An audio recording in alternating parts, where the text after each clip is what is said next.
Hey everybody, this is Tom, the Possibilities Coach from Endless Possibilities Coaching and Speaking, EP Coach Tom.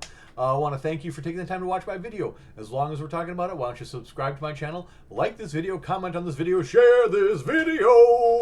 So today, expand the gap. It's your time to change. So what am I talking about? What am I talking about?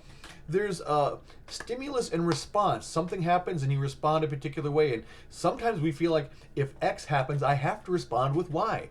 I've done a lot of volunteer work in prison, and I remember we were working on this in one workshop, and one guy was like, no, but if someone does this, I have to do this. If someone does this, I have to. And they're like, no, you don't have to. No, if someone does this, I have to do this. And the thing is, there's a stimulus, and there's a response, and sometimes it's very fast, but there's usually a gap between the two. And the magic happens if you can expand that gap.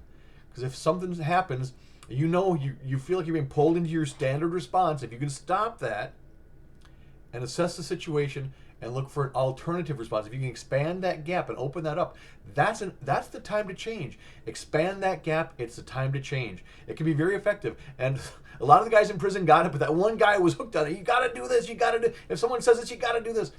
But, granted, now there are obvious exceptions. If you put your hand on a hot stove and your hand is burning, you don't want to stop and expand the gap and think about, do I want to take my hand off? Do I want to let it sit here? I mean, you'll automatically pull it off. But in interactions with people, a lot of times you do have that opportunity. You do have that time to respond. And usually the stimulus will happen and you don't have to respond right away. You feel inclined to, but if you can stop, open that gap up a little bit and think about how do you want to respond, as opposed to how you have to respond. How do you want to respond? And coming from a place of what you want as opposed to what you have to do can be very powerful. So play around with that idea, check it out, try it on sometime, and notice what other people do, and see if you can fit that into your daily activities or interactions. Pause, expand the gap, and invite the time to change. So again, my name is Tom from Endless Possibilities Coaching and Speaking. Hope you enjoyed that video. I'll be doing another video tomorrow. Until then, take good care of yourselves, take good care of each other, and I will see you next time, everybody. I am out of here. Bye-bye.